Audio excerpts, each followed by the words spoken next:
I hope you're having a great day. I want to introduce you to a new friend. I just had this great interview with my friend Erin Callahan.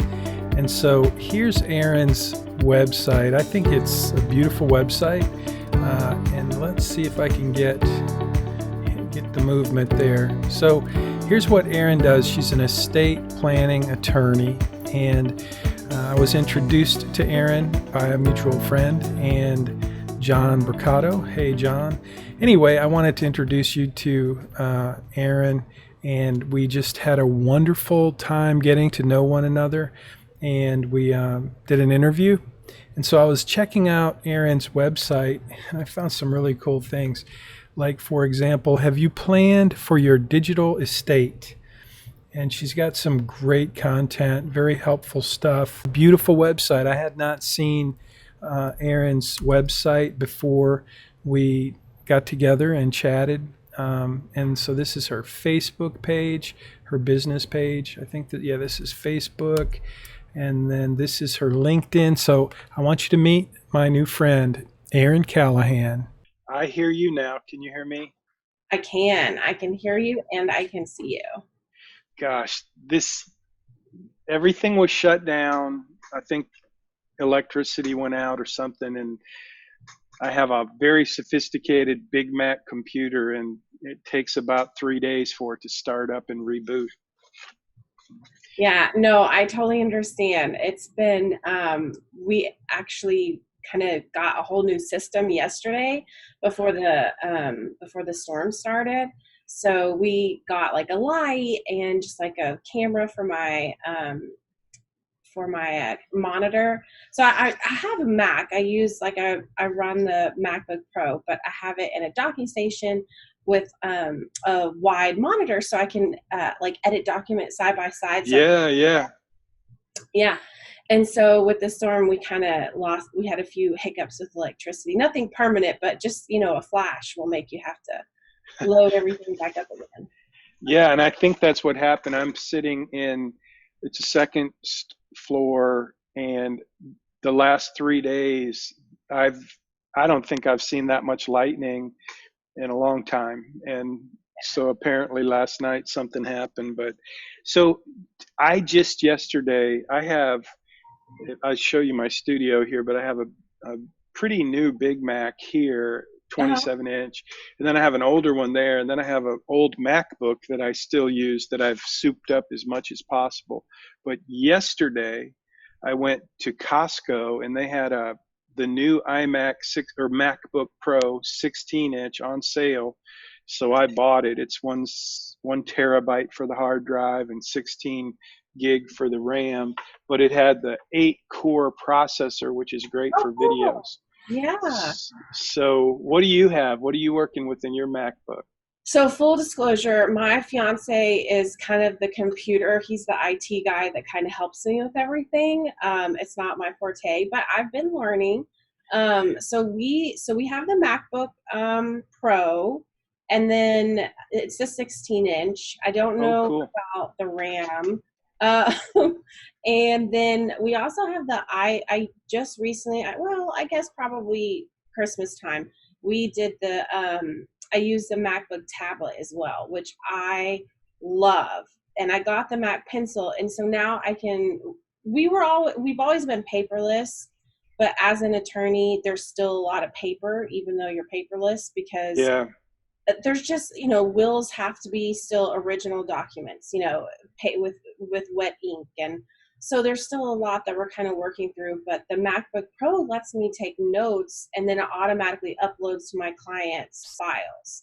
And so that's really worked out well for us. And I like it because with all the Macs kind of talking to each other, it's easier for me personally if I'm sitting here working on something and I don't have my phone right there, because I try a lot of times not to have it around when I'm actually drafting.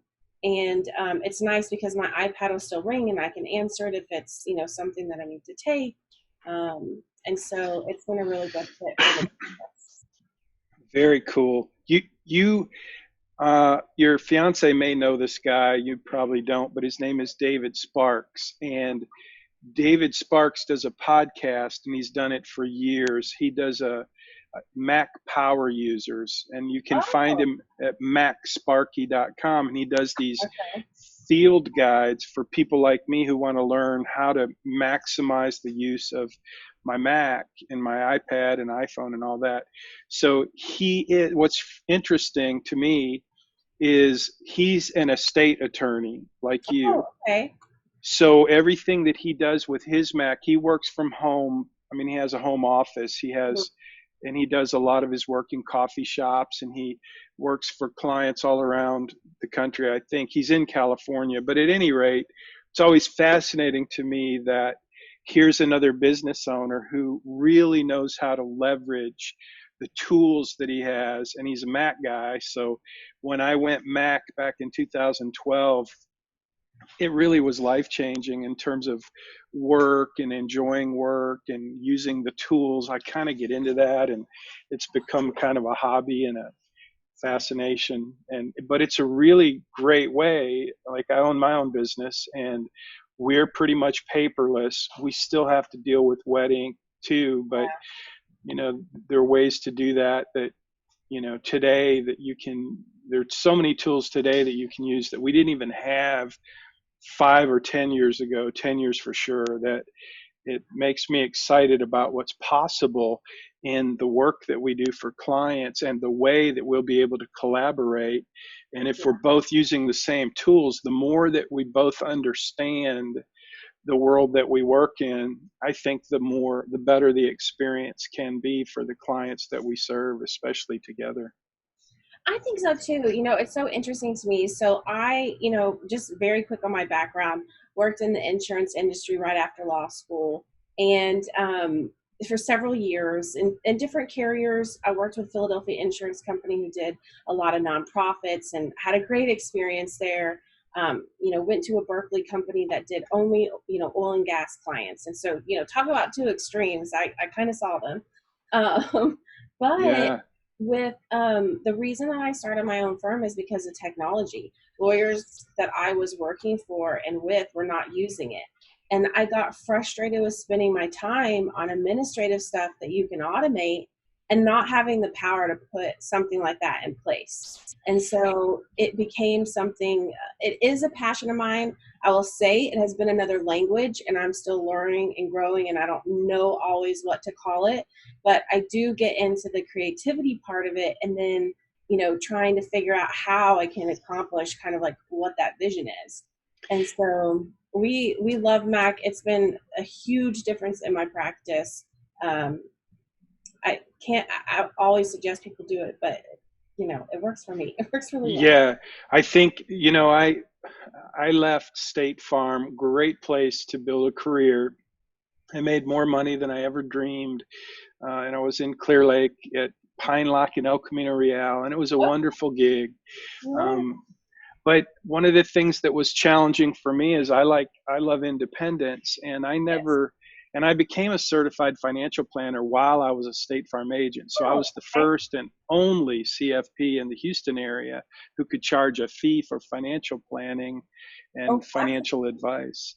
But the problem was, as you can quickly imagine, is if you're a captive insurance agent and you can only sell the products that are provided by your captive, captor, State Farm, while they were great products in general, they were never the best product for the sophisticated market that we serve in Clear Lake, at least the financial services, the investments, the mutual funds, and a lot of the insurance coverages other than homeowners and auto. There were so many better, superior products that I couldn't recommend because I was captive. And so I retired from State Farm, went to work on Wall Street at Morgan Stanley, Oh, thinking that I would, learn all the inside information about investing, portfolio management, wealth management from a Wall Street perspective, always knowing that I really wanted to be independent and own my own business. And I hit all those real big challenges at State Farm and Morgan Stanley, especially. But then I worked with some independents. I had director positions in these RIA firms in Houston. But the I hit the same problems you're talking about. It's like their use of technology was so just, it was jacked up because they would have the good technology, but they had nobody that really was orchestrating it or figuring out how to use it. So you had some lower level admin person who was making all the rules for the whole organization without Yeah. any thought to what's efficient, what works, and how can we make this better. So now I have my own firm and all those responsibilities are mine. And it's like, I I know. love it. I know, me too. It's like you're not only serving as like the entrepreneur part and running your business and being the COO role, but you're also, chief of marketing and chief of IT and, Yep. technology and information system and all of that, which can be really exciting 99% of the time. Yep.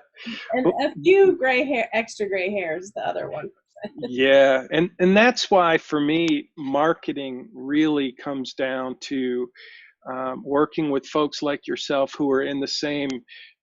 You do something very different than what I do, but every client that I serve as a financial planning, investment management guy, every client that I serve needs what you do. And Yeah. so I don't even pretend that I can do a holistic, comprehensive financial plan without involving a CPA who's Right. good at tax planning strategies, especially retirement tax planning strategies, and an estate attorney who's really good at what John Bercato, who introduced us, told Mhm. me that you're passionate about. And so I was really excited just to get to know you and find out if it really would make sense for us to work together as we both try to provide something better for our clients. Yeah. And so that's marketing for me. This is marketing for me. The more we are able to work together and coordinate and try to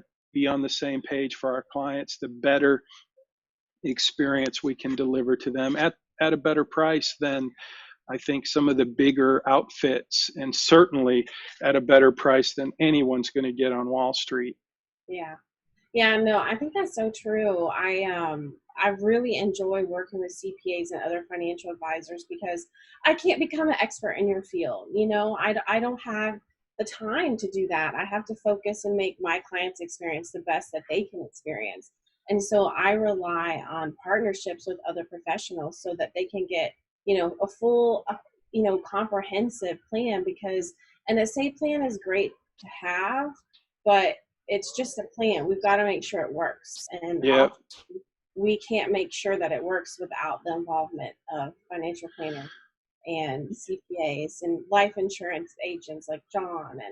And I also work closely with a lady, her name is Regina. She helps a lot of my clients with prepaid funeral plans and actually, helps them plan funerals. And I talk to my clients about those things, but it's kind of like what you said, like I don't have that, level of experience on the funeral planning side. I have to rely on her like I would, rely on you and John and other professionals as well. yeah. There's so many different specialists in at least when you think about a holistic, comprehensive financial plan, there's so many different specialties involved. And I feel pretty confident when it comes to investment management. That's something Right. I can deliver. And financial planning is my passion, and it has been for a long time. Which to me, without a good overall plan, nothing really works well. It certainly isn't well coordinated, which is key. Yeah. And that's the like number one promise I want to deliver to the folks who hire me is not only will you have a plan, you'll have a good plan, but not only a good plan, but you'll have a well coordinated plan, which really requires that we have conversations because we all know that your CPA is not talking to your family attorney. Your family attorney Oh, is never talking to your insurance agent. Your insurance agent probably isn't talking to anybody, and your investment guy is pretty much talking to himself most of the yeah. time. So So true. yeah. So I love this plan, this strategy of working together. And you've already mentioned several people that are different specialties that I need to be more proactive, and I want to have interviews with the person who helps plan the funerals. We had in the last year. We've had 3 funerals just in my family, and if you go back 2 years, you can double that number. And so the same thing's happening with our clients, and that's I remember sitting at the funeral home being overwhelmed with all these choices and decisions and the cost. Yes. So It's so expensive. yeah. And it's such an immediate need. It comes so quick. And I think often some of our plans don't talk about that unless we have been through that experience ourselves. And it can catch people, by surprise. Unfortunately, I've already lost several clients due to COVID and had to have that conversation a lot earlier in the planning than we had ever imagined. And most of them so far had already completed their planning with me, thankfully. And so we at least had more opportunities and more plans in place than some families. But it's been a challenging time for everybody, and it's so important to start talking about all this now when we don't need it, so that when it does come up, we have that peace of mind and just have that ability to kind of rely on that. And I love how excited and energized you are about what you do, because I feel the same way. And one of the big things about my business is I keep fixing it and maybe that's not the right word. I continue to improve it. I find a new technology that helps me do something faster so that I can spend more time with the client, or that I can, add an additional resource to my resources that I give to the clients and information. One things I wanted to ask you is I've had some unexpected things come up with COVID. Have you guys faced any challenges that y'all, weren't expecting? Yeah, I could go on and on about some of the challenges and things that I didn't expect. On the other hand, I was thinking about this morning. I'm about to do our quarterly reviews for clients, and we're going to do that basically completely with video so that it's on demand for each client, and it'll be a private link to a private video. But so I was thinking about how I built Bayrock and how it was COVID proof, even though I didn't know anything about COVID at the time. But I had a plan if whatever happens, because I was a State Farm agent in Clear Lake, and I had to have a plan for my business if there was a Cat What? 5 hurricane. Amen. And so this was how I set up Bayrock, and it turned out to be pretty good. So a lot of things I was prepared for, but there's so many things that you couldn't prepare for, and they've caused me to rethink and retool, just like you said, and learn how to leverage the existing technology that we have, like this Zoom tool, which by the way, their stock is just going up. I know. We keep watching it. We have, well, I don't know if we have some today. We've had some at different points and sold. Donald does that. I don't, unfortunately, have the time to get that deep into it. Well, I wish I could say that I was smart enough and fast enough to just put all of my clients in Zoom stock, but I didn't. And now at this point, it's so high that I'm afraid to, just because it's what goes up can come down. Yeah, which is a whole nother conversation when we talk about investing. But this is so I some of the unexpected, to answer your question. One of the unexpected things is I teach at the University of Houston, and this may not sound like it's related to my business, but my teaching has been a very limited scope in terms of my time and the demand, because I teach the same classes over and over. I'm on campus once a week, and I teach 2 classes back to back, which is how I set it up with the University of Houston. I teach another class at Rice University, but it's a nighttime class. So everything was pretty clear in terms of my commitment of time and so on, and it didn't interfere at all with my business. But with COVID, everyone wants now online courses 100%.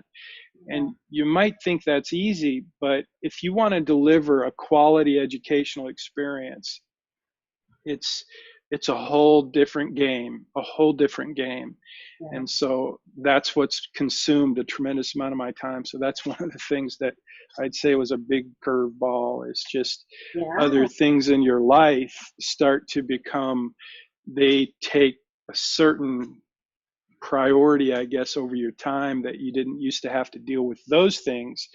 And so that's, what about you? What are some of the key unexpected things you had to deal with? You know, some of them are more technical in nature as far as like the actual documents that we do, and some of them are more customer service related. Technically speaking, you know, we did not expect to have a situation where communication between medical power of attorneys and doctors was not face to face. So we had to put provisions in our power of attorneys that allowed for video and telephone conferencing. That just wasn't there before. It just didn't exist. It wasn't necessary. It wasn't something that estate planners really ever predicted. Um, Wow. yeah, and so, and then also, you know, with our directive to physicians, we didn't expect a world where ventilators were going to be used for a, you know, chronic illness that, you know, wasn't necessarily tied to end of life planning, or some type of emergency. You know, with COVID, the use of ventilators was just something so unexpected. You know, the widespread use of them, and so we've had to make some transitions there, and you know, we've made some other minor things, but those are like the big ones that really kind of, I think, surprised estate planners. I would say the other aspect of it is just signing digitally. We all will still have to be have to have a wet signature, and so we weren't necessarily really prepared for the lack of like online notaries and things like that, because we have a will signing ceremony, and so it's critical that we follow that ceremony, and it involves, you know, two witnesses, and it involves notaries and the attorney and the client, and that's a lot of people in one space. So we've been So adjusting. how do you do that now? Can you, because wet signatures through Charles Schwab, there are certain documents I have to get a wet signature. But for me, a wet signature for Charles Schwab could mean I fax you the application, the document, and you sign it, and then you Right. fax it back. Is that a wet signature? To a certain extent, we can do some of that, but it's not really how we like to do it, because the bigger issue was more lining at the notary. So I actually became a notary in this process to make it a little bit easier. And the other thing that we've had to do is really, we try to do will signings in people's car, just kind of like a mobile service where people don't really have to be in interaction with the other, but the witnesses have to actually observe the client sign the document. So sometimes we've had them in a larger conference room and had people outside of the doors, but they're glass so that they can see through.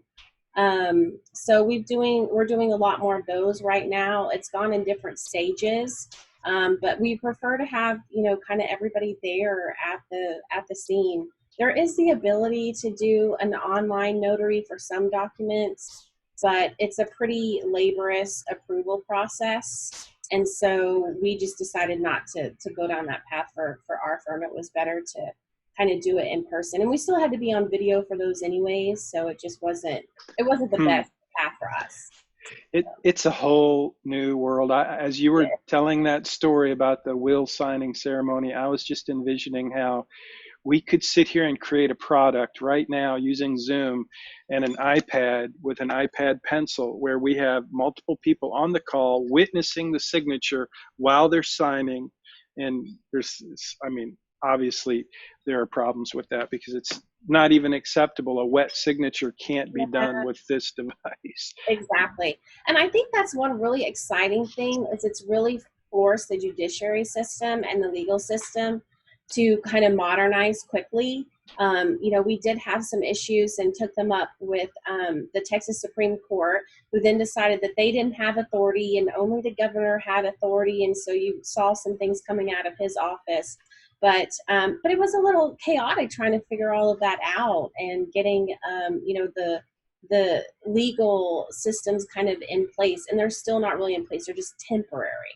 So Yeah. we're hoping through the next, you know, well, I say years because, you know, everything moves slowly. I hope in the next year or two, we can get some of this outlined for more digital processes. But right now, the law just doesn't allow for Well, Erin, I'm so excited to meet you. I want to shout out to John Mercado, my old student at the University of Houston in personal finance. He's been one of my biggest blessings over the years, as a kind of a big fan of what he learned and how he applied the principles and the process that he learned in my personal finance class. And so he continues to be a guy who calls me and spends time with me and introduces me to That's people that, awesome. yeah, and he's introduced me to several people that have been meaningful relationships, both professionally and personally. And you are definitely already in this short conversation, I can tell.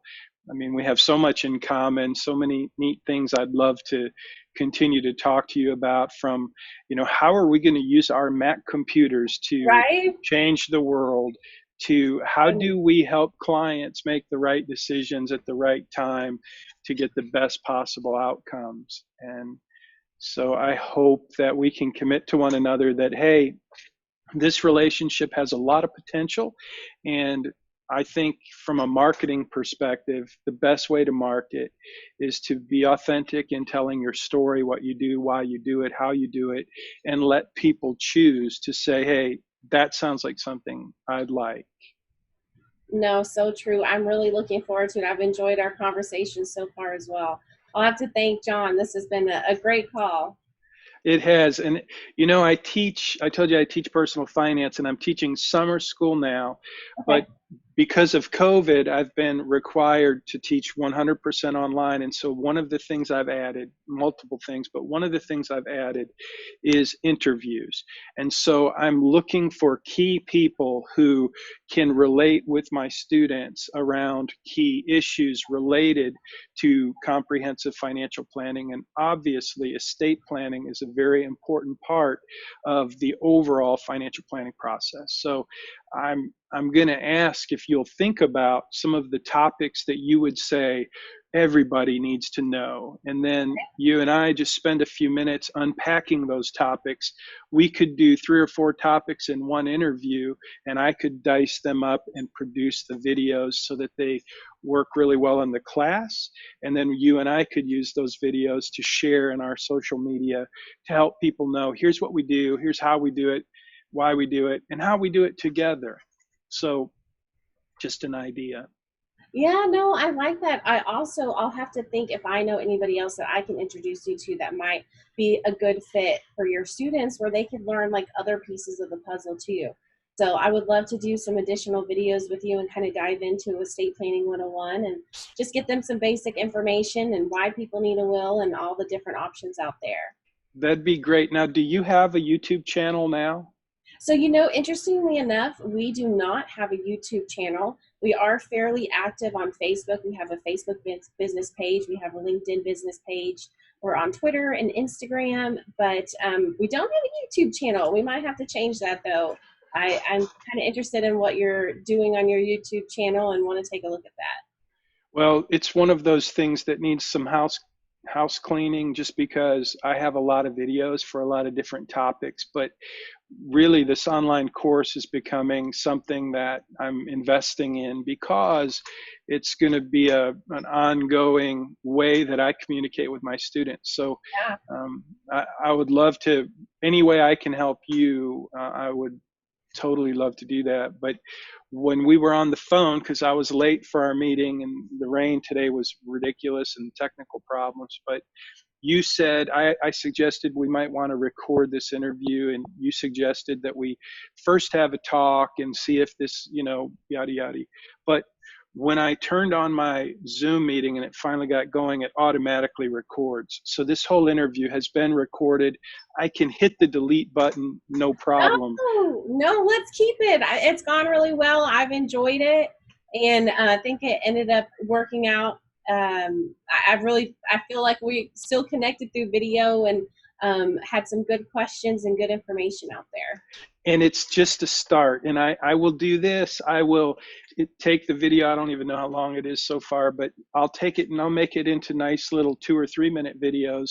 I'll produce those using my fantastic Mac. Right. And I'll let you see them before I post them. But if you like them, and I think you will, then we will have some fun, and we'll take it to the next level when the time is right.